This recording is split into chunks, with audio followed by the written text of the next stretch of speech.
tous les jours. Quand même, on n'est pas une église qui peut être vraiment la fête des mères, mais quand même, je pense que ça vaut vraiment la peine d'honorer les mamans, de souligner ce que Dieu, comment Dieu nous aime à travers nos mamans aussi. Vous savez, l'amour d'une mère, c'est comme l'air. C'est tellement constant qu'on ne le remarque même pas. Ah, c'est vrai. C'est tellement constant, à un moment donné, on le perd de vue, jusqu'à ce qu'on en manque. Quand tu manques d'air, ça va pas bien. Fait que trop souvent, on prend ça pour acquis, hein, l'amour de notre mère, particulièrement, sans trop réfléchir à toute la valeur que ça a, hein, l'amour de notre mère. Peut-être avez-vous vécu avec des mères aussi qui n'étaient pas parfaites, certainement, je pense qu'il n'y en a pas personne qui est parfaite, mais l'amour d'une mère, la mère nous a mis au monde, hein, c'est quelque chose, c'est vraiment quelque chose d'extraordinaire. Donc, se souvenir et être reconnaissant, ça travaille ensemble, hein, être reconnaissant. Aujourd'hui, là, si vous avez l'occasion, ben, soyez reconnaissant envers Dieu, envers votre maman. C'est important. Un jour comme la fête des mères nous invite à nous souvenir, à réfléchir et à sortir d'une routine qui trop souvent est une routine parfois égoïste pour manifester vraiment notre reconnaissance. N'est-ce pas que, vous savez, Jésus, là, c'est ce qu'il a fait. Jésus a révolutionné dans son temps la relation que les hommes avaient avec les femmes. Je vous le garantis. Il leur a redonné la dignité, l'honneur, alors que la société les considérait comme des personnes de seconde classe. On n'a qu'à penser à Marthe et Marie. Comment Jésus les a aimés, Marthe et Marie. Et même si, à un moment donné, il a repris Marthe, hein, parce que Marie était agenouillée devant lui, puis Marthe était plutôt comme Jean-Yves qui est en train de zigonner à gauche et à droite. et finalement, Jésus a pris le temps d'expliquer à Marthe, écoute, là où est Marie, c'est la bonne place, en adoration devant moi. Amen. Et Marthe avait cette relation-là avec Jésus qu'elle était capable de le prendre. Jésus a pris du temps avec ces femmes-là, avec la Samaritaine au puits. Wow! C'était même pas une Juive, une Samaritaine. Hey, pour les Juifs de l'époque, c'était quelque chose. Et il l'a tellement montré d'amour. Il a été capable de lui parler aussi, de lui dire, écoute, ça se pourrait-tu que tu aies quelques maris? Et elle l'a pris parce qu'elle a vu l'amour et non pas le jugement de Jésus. Amen? Alors, moi je pense que ce matin, on peut recevoir de cet amour-là de Jésus. On parle aussi de Marie-Madeleine, de la mère de Jésus-Marie. Wow! Jésus avait toute une relation avec sa mère aussi. Apprenons, en fait, à être davantage reconnaissants. Et profitons également du moment pour réaliser que tout l'amour, la sensibilité, le dévouement d'une maman est le reflet de l'amour, de la sensibilité et du dévouement de Dieu. Amen. Amen. Amen. Ce matin, la parole que Dieu m'a inspirée, Seigneur, il veut tellement nous montrer combien il nous aime.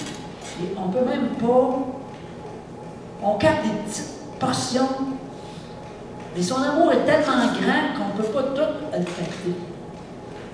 Mais recevez ce matin cet amour-là. Chaque dame ici, même si tu n'as pas accouché, et soit spirituellement, soit d'adoption, une maman, parce que tu as mis au monde une personne, peut-être spirituellement. Chacun de nous avons une maman biologique, une maman d'adoption ou une maman spirituelle. Honorons-la, honorons-les et bénissons, manifestons notre reconnaissance. Bonne fête, les mamans. Alors, toutes les dames, je vous invite à vous lever. Je vais vraiment appeler la bénédiction de Dieu sur chacune de vous. Amen. Et les hommes, priez avec moi. Vous êtes en accord avec moi. Amen. Amen. Monique, tu peux te lever en arrière. Oui, je te surveille. Alléluia, Jésus. Merci, Seigneur. Seigneur, merci pour nos mamans. Et je te demande ce matin, j'appelle ta bénédiction sur chacune d'entre elles, Seigneur. Merci, Seigneur, de ce que chacune d'entre elles vont de plus en plus prendre la place que tu les as appelées, afin qu'elles puissent avoir cet impact dans notre société. Merci, Seigneur, de ce que tu as appelé chacune des femmes qui est debout aujourd'hui. Et j'appelle vraiment une pleine bénédiction. Recevez ce matin, recevez de l'amour de Dieu, recevez de l'audace de Dieu, recevez de la joie de Dieu, recevez ce matin, car l'Éternel se lève et fait briller sa lumière sur vous. Merci Seigneur de les bénir, de leur donner une bonne journée, de leur donner de la joie. Par Jésus, je te prie maintenant. Amen. Amen. Alléluia. Amen. Est-ce qu'on donne une bonne main à toutes ça? Alléluia. Un cœur de maman. Amen. Alléluia, Jésus. Alors, quelques petites annonces ce matin. On continue les prières itinérantes. Si vous voulez qu'on aille chez vous, dites-nous-le. Ça va nous faire plaisir. On fait ça les mercredis à 19h. Prochain déjeuner témoignage à Smith Jean-Jacques. Ça, c'est dimanche prochain. Alors, c'est vraiment le temps d'inviter, de prendre des petites invitations. Je n'ai fait d'autres ce matin. Il y en a plein sur la table là-bas, avec des affiches qu'on peut placarder un peu partout. Alors, invitons. On risque d'avoir beaucoup de monde la semaine prochaine. En tout cas, je ne veux pas aller trop vite, mais on a fait des invitations à des jeunes qui sont au portage ici à Saint-Malachie. Et la dame que j'ai parlé, elle semblait bien open à venir. Je ne sais pas combien ils sont, là, peut-être 25, 30, je ne sais pas. Mais en tout cas, ils sont quand même un bon petit groupe. C'est tous des jeunes. Ouais, il y a des gens de Saint-Georges aussi qui devraient venir. Ça fait que prions, apportons de la nourriture en abondance pour qu'on puisse avoir tout ce qu'il faut. Et bien sûr, venons avec notre cœur. Et soyons attentifs aussi. Vous savez, c'est important, s'il y a des nouveaux qui sont là, d'aller vers eux. Et puis, de s'informer d'eux.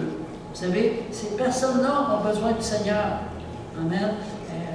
Il ne s'agit pas nécessairement de commencer à lui prêcher, quoi que ce soit, mais simplement montrer d'amour. Amen. Amen. Alléluia.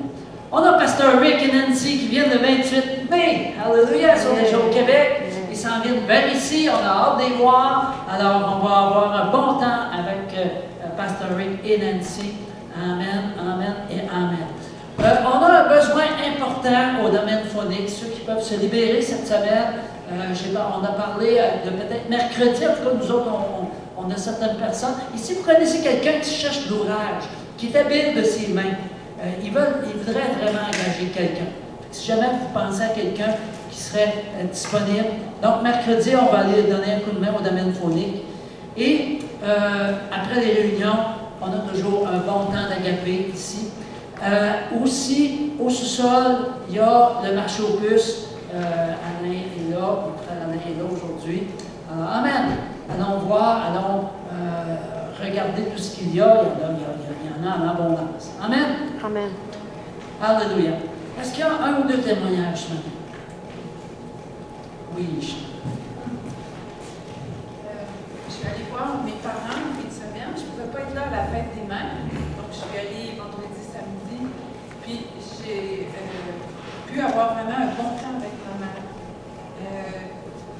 Jean, il était avec mon père. Il était allé faire un rendez-vous médical. Je me suis assise à côté de ma mère. On a vraiment parlé de la foi, que c'était pas la même chose que la religion. Puis, vraiment, je parlais de Jésus.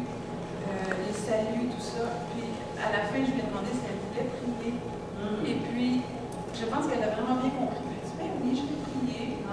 Et on a prié ensemble. Et ça, c'est pour moi un très, très, très grand cadeau. Je veux remercier le Seigneur. Parce qu'il a commencé à faire des choses. Puis il va continuer dans ma famille.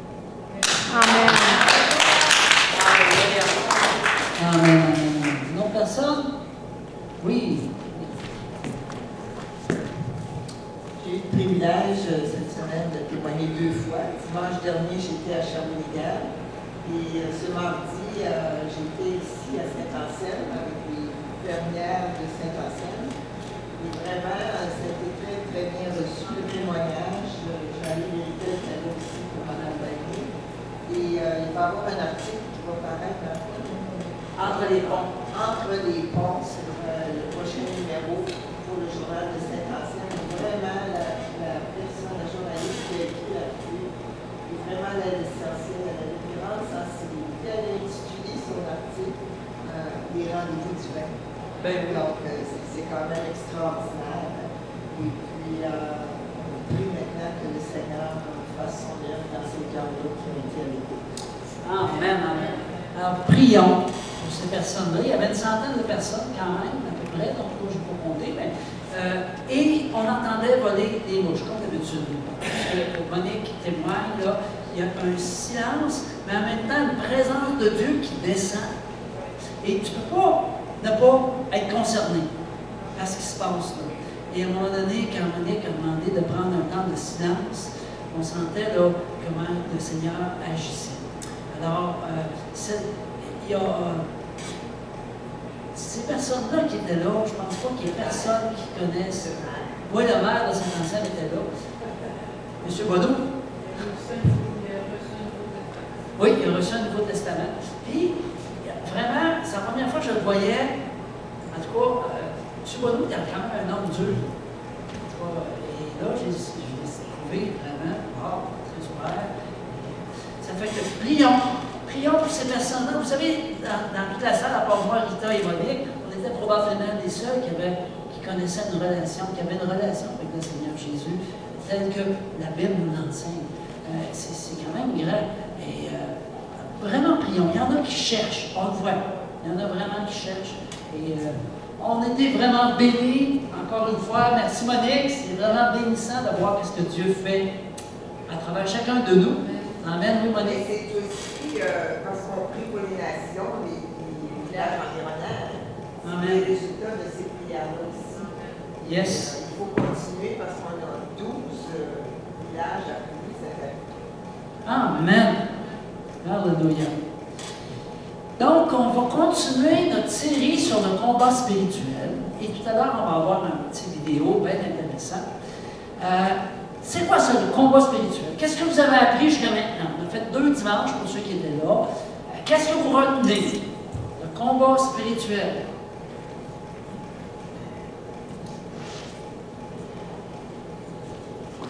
Qu'est-ce qu'on retient? C'est quoi ça, le combat spirituel?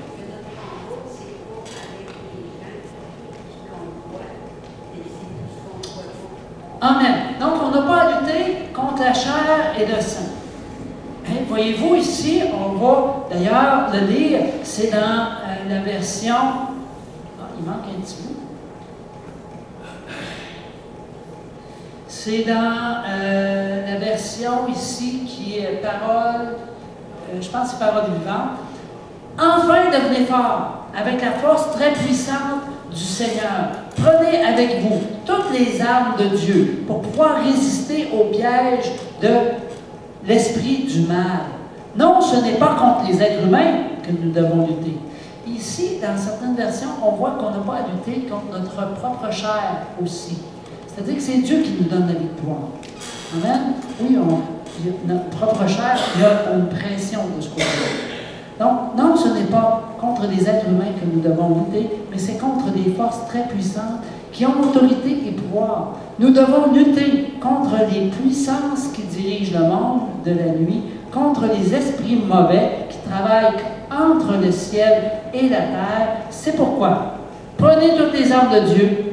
Ainsi, dans les mauvais jours, vous pourrez résister et après avoir lutté, vous resterez ferme. Je pense que c'est ça la fin. Amen. Qu'est-ce qu'on apprend encore? Qu'est-ce qu'on a appris sur le combat spirituel? Donc, c'est un combat qui est spirituel. Il y a un monde spirituel qui existe, qui est vraiment réel. Il est plus réel même que le monde physique dans lequel on vit. Il y a des forces qui sont là-haut puis qui viennent contre nous. Si vous n'avez jamais senti ces forces-là, ben, Approchez-vous de Dieu. Parce que vous en avez besoin. Oui. Moi, je n'étais pas là, mais je vois qu'on a des armes pour lutter aussi. Oui, tout à fait. La prochaine session, on va probablement regarder les armes plus en détail. Amen. Ce ne sera pas encore aujourd'hui. Qu'est-ce qu'on apprend d'autre? Vous rappelez-vous de la trompette? C'est quoi déjà la trompette? Déclaration. Oui, déclaration de notre bouche. Qu'est-ce que ça veut dire? Qu'est-ce qu'on a appris par rapport à la déclaration? Qu'est-ce qu'on a réappris ou qu'est-ce qu'on s'est rappelé? Il faut donner des coups. Amen? Oui. En effet, on déclare. On déclare la victoire. Ça, c'est vraiment donner des coups à l'ennemi. C'est ni plus ni moins qu'une arme offensive. Hein? C'est l'épée. Amen. D'autres choses qu'on a appris? Vous savez, la parole, si on regarde aux circonstances, puis qu'on ne déclare que ces circonstances-là, j'ai mal à la tête, j'ai ci, j'ai ça, c'est pas que, on ne veut pas que vous niez ce que vous vivez, mais on veut que vous déclariez ce que la parole nous enseigne. Et ça fait 2 dimanches que je vous remets une feuille à l'entrée, c'est probablement qu'il en reste la semaine passée aussi, qui sont toutes des déclarations dans la parole de victoire. Alors, le Seigneur veut vraiment qu'on mette ça dans notre bouche, et non pas des paroles de victimisation ou quoi que ce soit. Et on n'est pas en train de juger personne, on est en train d'apprendre ensemble. Amen? Ouais. Alléluia. Donc, les paroles qui sortent de notre bouche, c'est vraiment important. Et je dirais aussi que, vous savez, quand on a fait le pas avec le Seigneur, quand on a accepté le Seigneur, on a d'abord cru dans notre cœur et on a déclaré de notre bouche. Et c'est la même chose. Crois-le dans ton cœur et déclare-le de ta bouche. Et tu vas voir les choses arriver. Amen. Alléluia. Notre motivation, c'est quoi notre motivation? C'est important aussi ça. Amen. Est-ce qu'on se rappelle des 3 R? Bon, avant d'aller là, je vais vous lire juste une petite diapo ici. L'autorité spirituelle est libérée par des paroles. La manière d'activer l'autorité et la puissance de Dieu est de déclarer des paroles de victoire puisées dans la Bible. Amen? Amen. C'est important ça. Amen. Hallelujah. Est-ce qu'on se rappelle des 3 R? Oui. Je vous ai juste allumé un petit peu, là. C'est quoi déjà les 3 R? Se repentir, premièrement. Ça, quand on fait face à des mauvaises paroles qu'on a dites, des mauvais comportements qu'on a eus, on a glissé. Hein? Alors, premièrement, on se repent. Deuxièmement, on renonce. Je renonce de faire à nouveau ce que j'ai fait là, ou de dire à nouveau ce que j'ai dit là. Amen. Et troisièmement, remplacer. On remplace par quoi? Par les paroles de foi. Par les paroles qu'on trouve dans la Bible. Et puis, après ça, on a vu la position du boxeur. Qu'est-ce qu'on se souvient de ça? Qu'est-ce qu'on se souvient par rapport au boxeur? Oui, premièrement, il y a une position au boxeur. OK? Il faut savoir qui nous sommes en Jésus-Christ. Notre identité et se placer dans cette identité-là pour être capable de parer les coups. Ça, c'est un premier point bien important. Et si on sort un coup, hier, je regardais un match de boxe à la télévision, un petit bout, et je vous garantis qu'il y en a un qui allait de l'avant, puis bang, bang, bang, bang, puis il n'arrêtait pas de fesser sur l'autre, puis il réussissait à toucher la cible. L'autre, à un moment donné, il était vraiment sur le point de tomber, mais il s'est mis à répliquer. Et là, lui avec s'est mis à toucher la cible.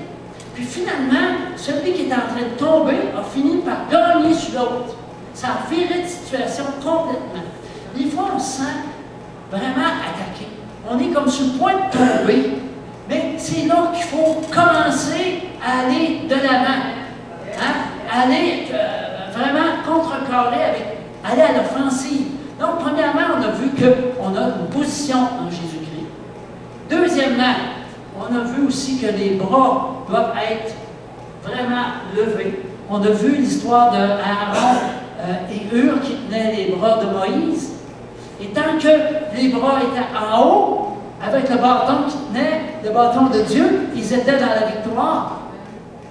Et dès qu'ils baissaient les bras, et c'est pourquoi ils l'ont fait asseoir sur le rocher qui est Jésus-Christ, et Hur et Aaron sont venus tenir chacun des bras de chaque côté. On a besoin de ça. Amen. Moi, des fois, là, j'ai le beau fatigué. Amen.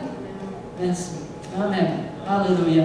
Donc, on a vu les 3 points. Donc, premièrement, notre position de combat. Deuxièmement, on a les bras levés. Et troisièmement, on va à l'attaque.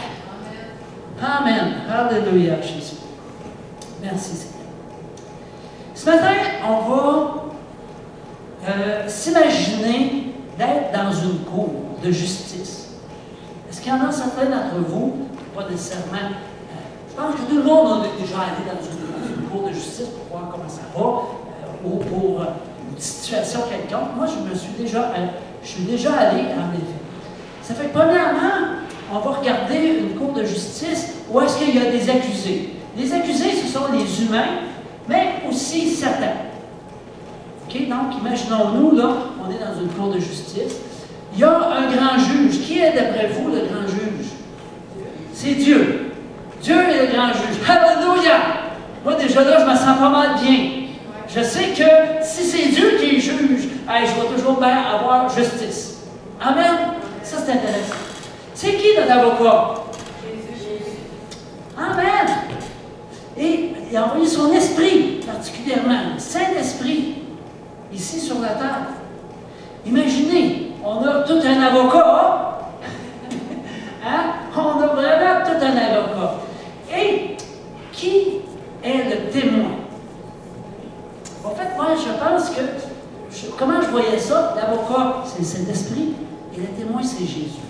Et ce fameux témoin-là, ce qu'il nous dit, c'est que, hey, monsieur le juge, moi, je prends la place de l'accusé, des humains. Je prends leur place. Je viens m'asseoir à la place de l'accusé et je prends tout le châtiment, toute la rétribution, pas la rétribution, mais la punition, le blâme, etc. Je le prends tout. Wow! Ça, c'est intéressant. Hein? Voyez-vous comment c'est intéressant? Donc, on a un grand juge qui est Dieu, l'avocat qui est Saint-Esprit, l'avocat auprès du Père, hein, notre avocat, et le témoin, c'est Jésus-Christ qui prend notre place. Amen. Vous savez que le diable a été déclaré coupable. Amen. Il a été dépouillé de toute autorité. Puis notre mandat, c'est d'exécuter sa sentence. En tant qu'être humain, j'ai besoin de votre attention. En tant qu'être humain, on se doit, on a comme mandat d'exécuter la sentence que Dieu a donnée sur Satan. Je vais vous expliquer ça un petit peu plus en détail. Satan, diabolos, ça veut dire coupable. Il porte bien son nom. OK? Lui, il est coupable. Sa peine, c'est la présence, c'est la prison, jusqu'au retour de Jésus, où est-ce qu'il va être jeté dans l'étang de feu. Si je disais un prisonnier, OK, on revient à la cour, il y a quelqu'un qui est trouvé coupable, plutôt prisonnier, ben c'est bon, va-t'en dans ta cellule, tiens, je te donne la clé, puis c'est bon, bye-bye. Qu'est-ce qui se passerait? C'est certain qu'il ne restera pas en prison longtemps. Il aurait peut-être voir à quoi ça ressemble et dire, oh non, c'est pas intéressé, je m'en vais.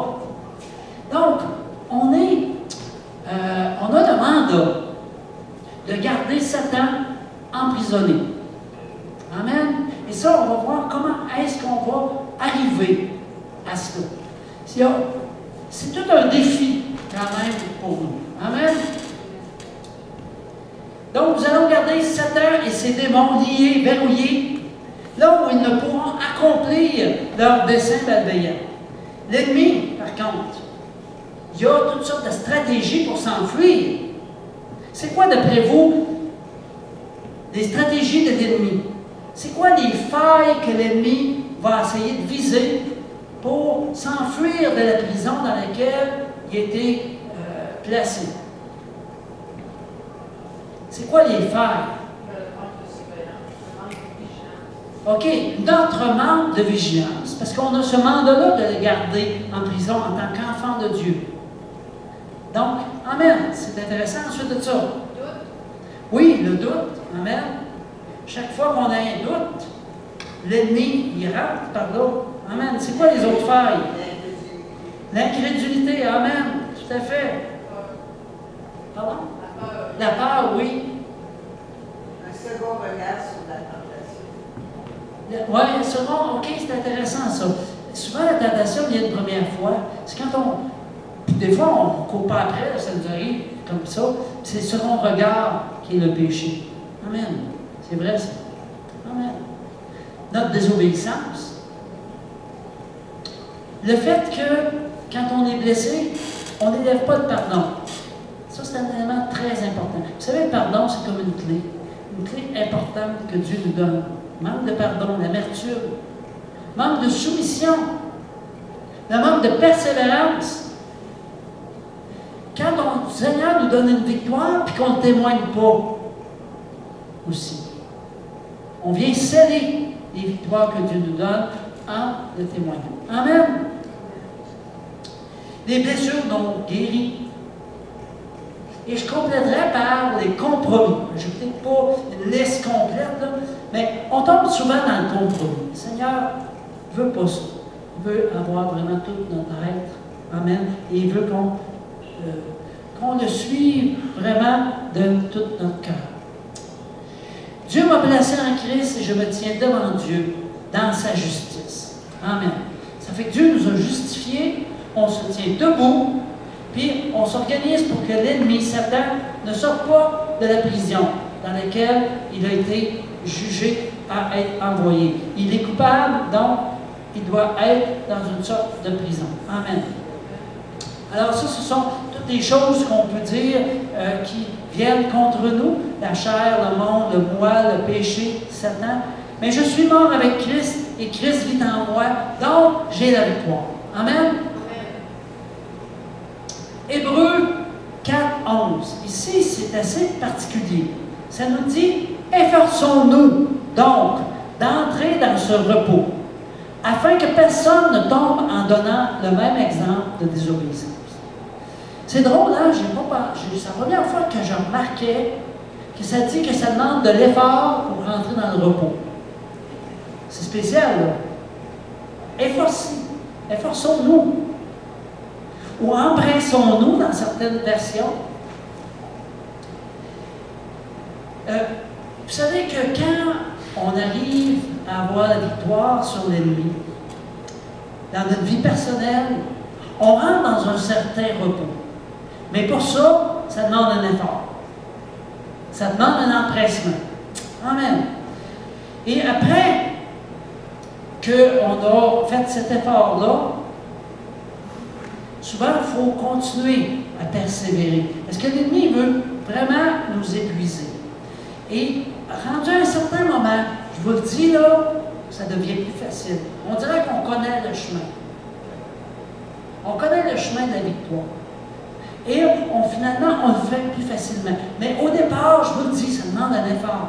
De vraiment mettre notre confiance en Dieu. Entièrement, ça demande vraiment un effort.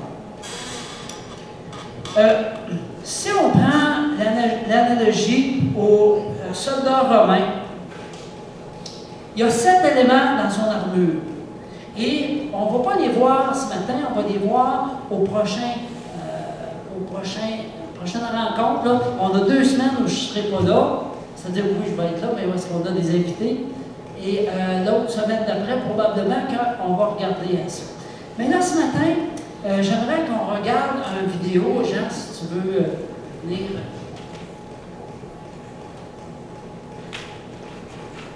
Et j'aimerais que vous regardiez des vidéos avec beaucoup d'intérêt, avec beaucoup d'attention. Parce qu'on va avoir une discussion après. On est peu nombreux ce matin, ça tombe bien d'une certaine manière. Chacun va pouvoir dire ce qu'il pense. Mais j'aimerais vraiment qu'on prenne le temps d'avoir une discussion là-dessus. Par rapport justement à la guerre spirituelle. Amen? Fait que je ne sais pas si tu voulais l'introduire ou... C'est une vidéo qui parle de l'Église persécutée, particulièrement en Chine, où là-bas ils se rencontrent dans des lieux souterrains. Ils se cachent pour louer Dieu parce que leur vie peut être en danger s'ils savent qu'ils sont chrétiens.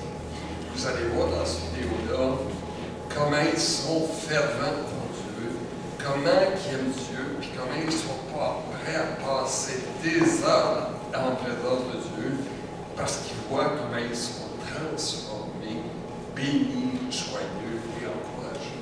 Amen. Bon, c'est... Amen.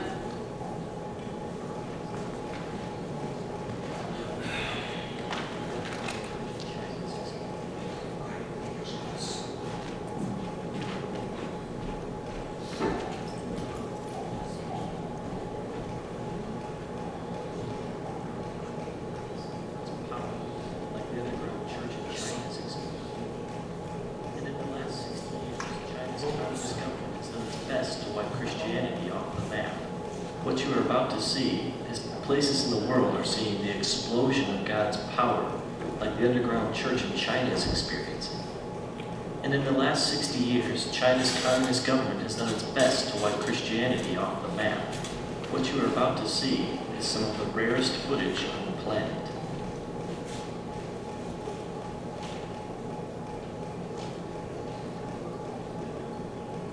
In this church, the people wake up at 4:30 to come together for 2 hours to pray and worship. They do this every day.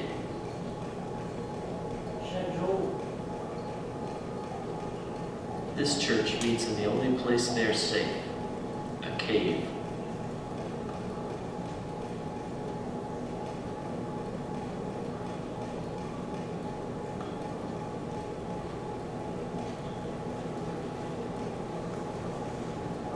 This church meets on a farm, far away from prying eyes.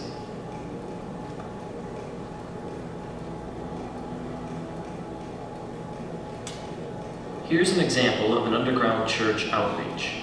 The people sitting are Christians. The people who are standing are not. This particular preacher was once crippled, but was healed when someone prayed for her. She now preaches the good news of Jesus to anyone who will listen. In this particular meeting, over 1,000 people became Christians.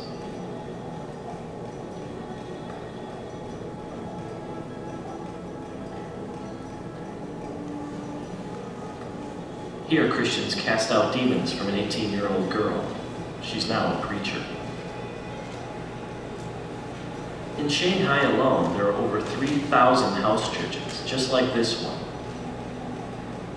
One thing Dennis pointed out to me was that most of the underground churches in China are actually led by young people. These kids have all come out of the communist system, and they want nothing to do with it. They only want to spread the love of Jesus to everybody they meet. This is a music school. Well, that's the cover anyway. It's really a training school for students who want to be pastors. The government thinks they're simply learning to play instruments.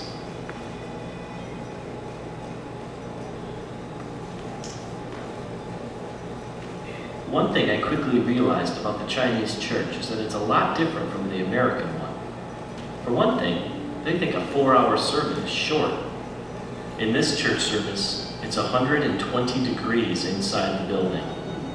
The people meet for 12 hours straight.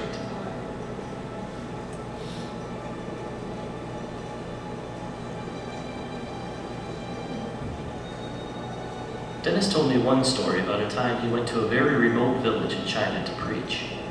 He was led into a large room where the people were packed so closely together that he had his back to the wall and could reach out and touch the row in front of him. Everyone stood. There was no room to sit. He asked how long he should preach for, and they told him from 8:30 to 7 at night. Then they asked him, if it wasn't too much trouble, could you come back tomorrow and preach from 8:30 to 7 again? And then, very sheepishly, they asked again, if you'd be so kind, could you come back the day after that and preach from 8:30 to 7? He asked how often he should take breaks, and they told him not to stop. The people will wait. Then he asked them what he should preach on. Everything, they replied, from Genesis to Revelation. And then it dawned on him. These people had no Bibles. After the death of Mao Zedong, the Chinese people, cheated by a false god, began to search for the true God.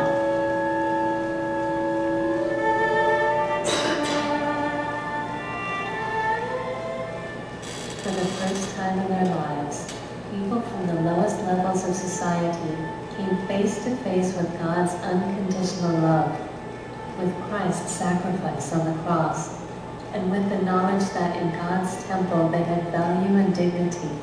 How could they not rejoice, like everyone who has received the most precious gift in the world?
The first time I went to church, I felt the atmosphere there was really good. I found true meaning in life. I found a peace that I never felt before. Peace in the Lord. So I can say without reservation, I will follow God for the rest of my life. After the service, my soul felt especially sweet and joyful. Lord, how wonderful it will be if we can meet like this every day.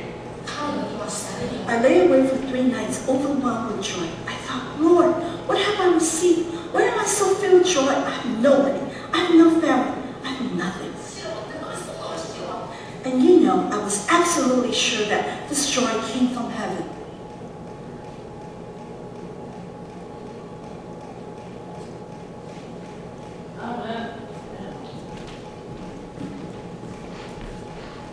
Qu'est-ce qu'on voit de particulier dans cette situation-là? Donc, si on fait un petit résumé. Ils sont en feu!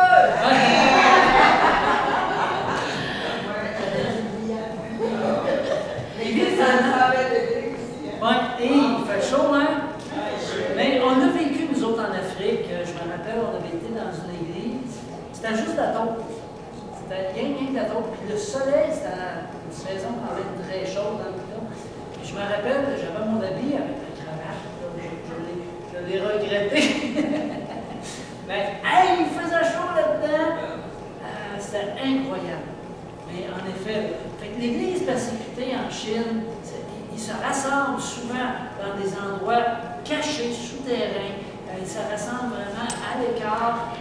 Mais ils sont là, ils ont une soif extraordinaire. D'où vient leur soif, d'après vous? Premièrement, la désillusion du Parti communiste. OK, il y a ça. Et là, finalement, ils ont trouvé Dieu qui leur apporte la joie. Ça, pour eux, c'est merveilleux.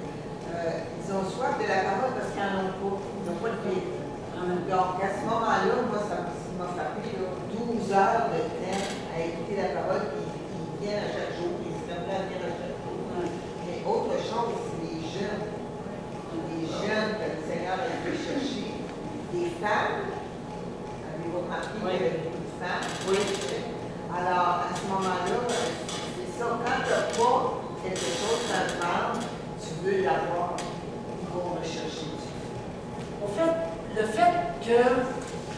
persécuté, ça amène quoi? Ça amène une soif, une consécration, un amour pour Dieu. Oui, c'est vrai. Une liberté aussi. Et aussi, oui, une liberté. Une liberté parce qu'ils n'ont pas peur de se faire attaquer. Écoute, 1000 personnes qui chantent devant une voix, puis 1000 personnes qui se rendent dans un underground, il doit avoir quand même des gens qui les voient, ils pourraient se faire tuer humain. C'est ça. Souvent, ben, je pense que, d'après ce que j'ai compris, ils pensent qu'ils vont faire de la musique. C'est ça. Mais moi, ce que je me rends compte, c'est que souvent, les réveils se sont produits lorsqu'il y a eu des situations difficiles. Ici, en Chine, on voit qu'il y a vraiment un réveil. En Corée, c'était la même chose. Un réveil immense, ça fait quand même plusieurs années. Et ma question, c'est, non, Seigneur, est-ce que nous attendons, dans le fond, d'avoir une certaine souffrance encore plus grande avant de nous réveiller? Hein, c'est vrai. Dans le fond, je pense qu'il est grand temps de nous réveiller. Ce qui m'a beaucoup touché aussi, c'est de voir la guérison. Il y a une femme là, qui prêchait. Elle prêchait parce qu'elle avait reçu la guérison. Et je pense qu'encore aujourd'hui, Dieu veut guérir pour amener les gens au salut et au service par la suite. Parce que si Dieu fait quelque chose de grand dans ta vie, il va t'appeler après à être utile pour son royaume. De la même mesure que tu as reçue. Amen. Amen. Qu'est-ce qu'on apprend sur le combat spirituel?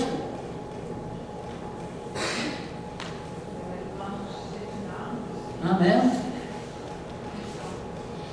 D'abord, la louange. On a vu beaucoup de louanges. Une louange qui était vraiment participatrice. Hein? On a vu que les gens participaient à la louange. C'est pour ça qu'on vous dit, hein, chantez de tout votre cœur, levez les mains vers le Seigneur, pour prendre les drapeaux. La louange est une action qui nous amène, dans le fond, de recevoir toutes les bénédictions de Dieu. Amen. Il n'y a pas l'air d'avoir beaucoup de monde assis qui ne voit pas. Hein? Ouais. Fait que tout le monde était dans un même esprit. Ben, rassemblés dans le grotte, tu ne vas pas avoir grande chaise là, puis sur le bord de la mer non plus. Fait qu'ils se tiennent debout ou même s'assisent à terre. D'accord, mais je veux dire, non. OK, c'est la vérité de la palisse. Je vous remercie à elle. La seule chose que je veux dire là-dedans, bien qu'ils soient debout, ils étaient tous d'un seul cœur, en louange à Dieu. Oui. Amen. Puis, tu sais, entre moi, ce que je vois là, il y a vraiment entre eux une joie, une unité, une ferveur.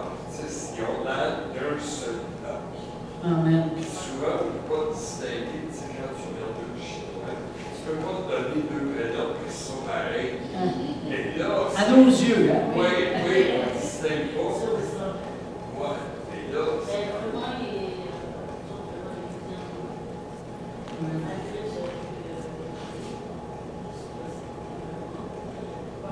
Par exemple, je pense que des pays, c'est que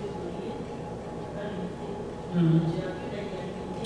Même si c'est dans le sous-sol, ce sont réunis ensemble. Ici, au Québec, particulièrement, je ne peux pas parler bien pour ailleurs, mais on est des self-thinking people. Hein? On est des gens qui aiment penser à notre manière. Et on aime décider de nos propres choses, ce qui nous amène vraiment des fois à se rendre dedans les uns des autres. Et même les chrétiens manquent d'unité. Moi, j'en viens pas comment on manque d'unité ici au Québec en tant qu'enfant de Dieu. On se rentre dedans, on se fait du tort les uns les autres alors qu'on devrait être ensemble pour louer le Seigneur. Et si on n'est pas d'accord sur un point, mais il y a moyen de parler, on est parlable. Amen. Et là-bas, on ne sent pas ça du tout. Hein? Je pense que l'unité est sortie à plusieurs reprises. Oui, Pierre. Oui, je dirais aussi, Marie,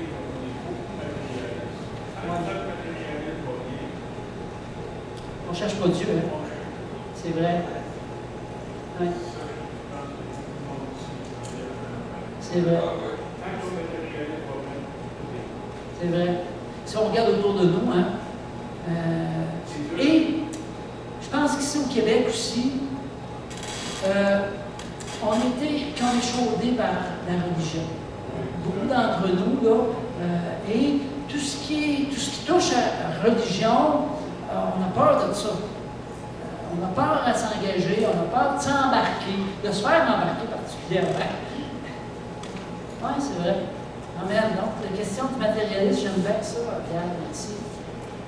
Autre chose qui vous a touché dans cette vidéo-là, merci à Jean, c'est Jean qui m'a proposé la vidéo. Je suis très, très béni. C'est intéressant. C'est même touchant, oui.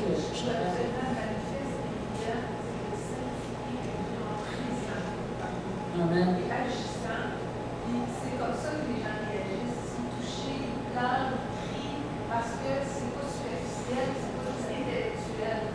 Mais là, c'est qu'ils sont vraiment touchés, ils ont goûté comment le Seigneur est bon, puis ils voient vraiment la différence que ça fait. Quand le Saint-Esprit est quelque part, ça devrait changer. Amen. Je trouve ça très important ce que Chantal dit. C'est pas une décision intellectuelle de s'assembler à tous les matins à 4h30. Parce que si c'était une décision intellectuelle, il n'y aurait pas grand monde. Est-ce que vous me suivez? Oh, oui. C'est quand quelque part, ces personnes-là, ils n'ont rien d'autre. Nous autres, on s'appuie sur toutes sortes de bébelles. On s'appuie sur toutes sortes de choses en tant que société. Je dis, nous autres, là, je ne parle pas de vous, individuellement, je sais que vous êtes là ce matin, et je suis vraiment béni que vous soyez là. Mais quand on veut témoigner de Dieu, c'est difficile parce que les gens ont tellement de bébelles sur leurs épaules et en même temps, il y a une sorte de préjugés à défaire. C'est comme si, premièrement, il faut commencer à défaire le pli avant de pouvoir commencer à témoigner. C'est tout un défi.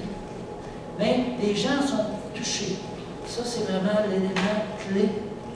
Et je pense qu'encore aujourd'hui, Dieu veut toucher. Et malgré toutes les situations, si on, vraiment, dans l'unité, on prie, comme dimanche prochain, on a l'occasion, on prie toute la semaine pour que des personnes nouvelles qui vont entrer dans ce local et entendre le témoignage de Jean-Jacques Cosmique, qu'ils soient vraiment touchés.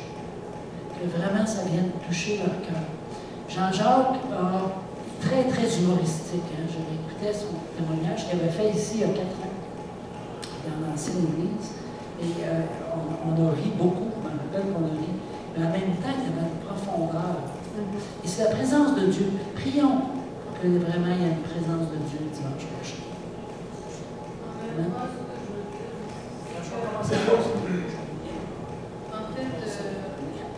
En fait, c'est que nous-mêmes, pour animer la flamme qui nous habite. Je pense que chacun de nous, on a une responsabilité d'animer cette flamme-là qui nous habite. On a toutes sortes de façons d'animer la flamme. C'est de passer plus de temps dans la présence de Dieu. C'est de mener le bon combat de la foi, comme on vient de parler. C'est d'aller dans les déclarations. Particulièrement, le cri du cœur de ma sœur Chantal. Et c'était spontané, moi j'étais en avant, puis wow, j'ai senti une bouche de la présence de Dieu.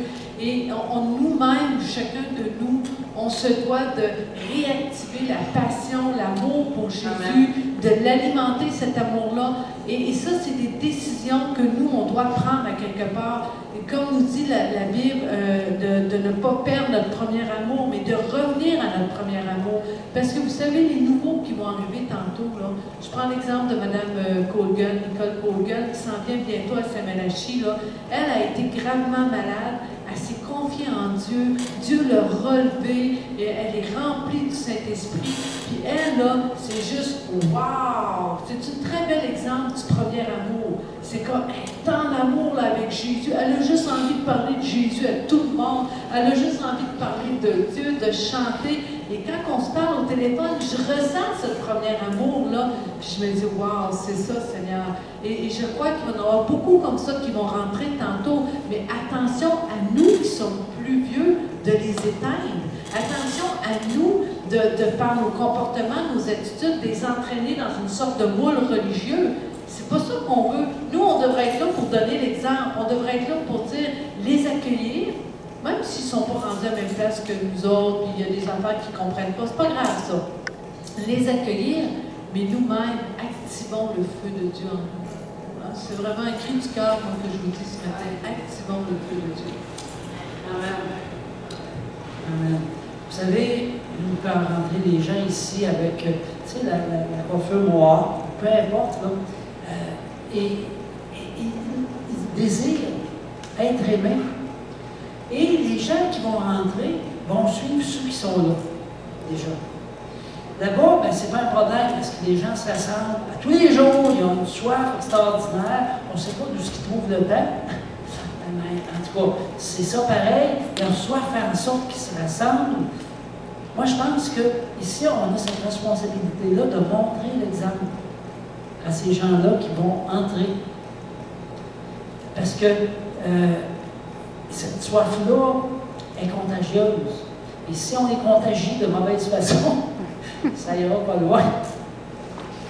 Oui, on va les contaminer, oui. Et aussi par la parole, parce que finalement, ce qu'on voyait, ces gens-là n'avaient pas la parole de Dieu dans leur main. Ici, on sait que dans la région, il y a beaucoup de gens qui sont illettrés, qui ne peuvent pas lire parce qu'ils n'ont pas eu cette chance d'avoir l'éducation. Donc, comment ils vont savoir? C'est par la parole que l'on va prononcer. Amen. Donc, il faut vraiment toujours être attentif à partager la parole, ce qu'on a reçu, ce qu'on a compris avec les autres. Amen. Amen. C'est pour ça les témoignages. Hein?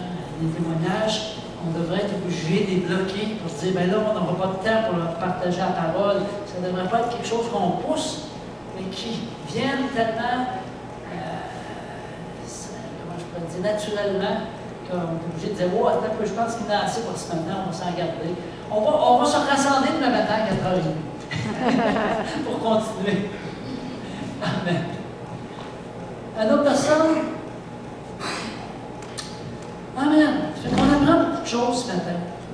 La consécration, notre amour pour Dieu, cette flamme-là doit vraiment repartir. Les gens qui étaient touchés par la présence de Dieu, cherchons cette présence-là. Cherchons-la de tout notre cœur. Et on est appelé, à chacun de nous, à être des lumières pour les gens qui vont rentrer. Moi, je m'attends vraiment à ce qu'il va y avoir un réveil. Peut-être va-t-il venir avec une situation, il va peut-être avoir des grandes épreuves dans notre pays. C'est possible. Je ne les appelle pas, là, je ne suis pas en train de les appeler. Mais ce que je m'aperçois, c'est que souvent, à travers les épreuves, les gens viennent au Seigneur, mais de tout leur cœur. Pas juste avec un petit peu de leur pensée, en train d'analyser qu'est-ce que l'autre dit en avant. Amen? On va se lever. Merci, Jésus.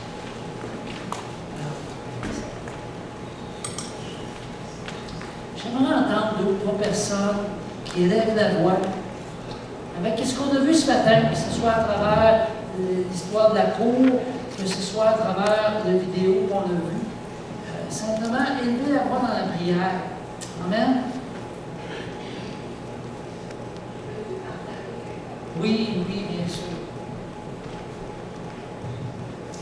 Bon, ce matin, je suis arrivée ici encore avec des malaises cardiaques. Puis j'ai souvent témoigné devant l'Assemblée que j'étais guérie. Mais là, avec ce que Jean-Louis va partager ce matin par rapport à la cour, je veux dire, la confession de ce que Jésus fait, de ce que Dieu fait dans nos vies, si on ne le dit pas, ben, ça peut être quelque chose qui peut nuire spirituellement. Ce que je n'ai pas partagé, j'ai partagé à quelques personnes, en tout cas, qu'à ma grande honte, je fumais encore 4 cigarettes par jour, depuis 2 ans. Mais là, depuis 27 jours, je suis sans fumer, sans tabac.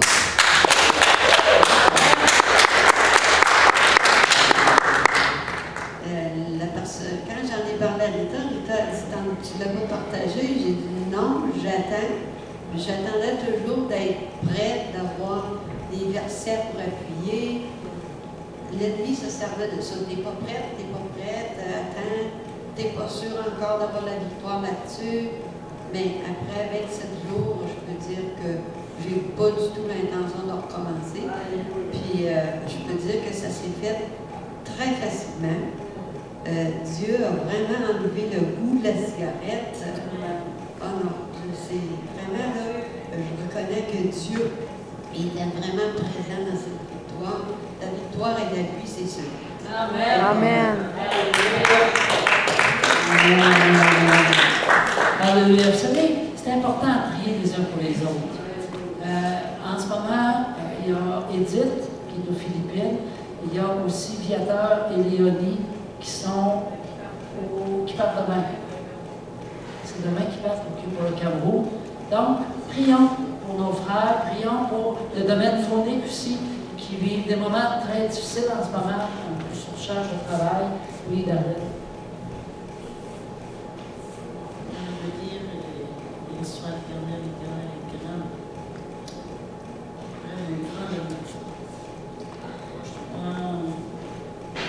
Je m'appelle un pasteur du cadre de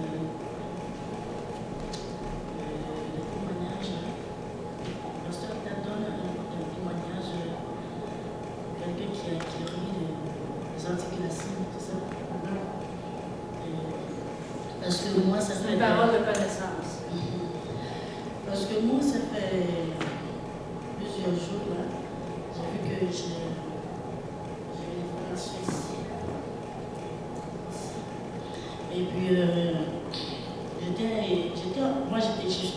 je suis en physiothérapie, mais je montre à la madame là, qui fait l'exercice avec moi, j'ai quelque chose dans mes pieds là. C'est comme une inflammation et puis ça fait mal parfois.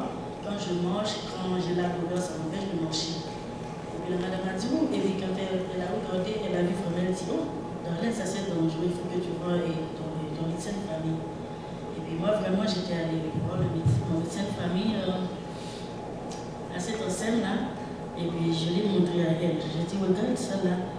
Moi, je pense que c'est une question d'articulation là. Parce que c'est moi qui ai pensé comme ça. Mais elle a regardé seulement. Et elle a dit que non. Et ça, c'est une question de veine, parce que vraiment, j'ai des veines qui sont toutes ici. Derrière mon jambe, puis ça va des informations ici, comme ça. Et puis, j'ai dit que moi, je veux voir donne-moi un autre médecin. Et il dit, non, Darlene, c'est rien, c'est rien. Et puis, elle a dit, bon, je vais donner au médecin, mais ça se coûte vraiment cher. C'est un médecin privé. Vraiment, que j'arrive à la maison et puis j'ai appelé la clinique là. Et puis elle m'a dit, madame, la consultation c'est $300. $300. Et puis donc, la madame m'a dit, non, il n'y a pas ce consultation-là ici. Ici, il n'y a pas ce consultation-là, on peut envoyer dans un autre endroit. Et puis moi-même, j'ai laissé ça, j'ai abandonné ça. Et puis j'ai prié le Seigneur. Et puis vraiment, ce matin, le Seigneur m'a guéri. Ah, parce que c'est pour moi, madame, vraiment l'État a envoyé le message.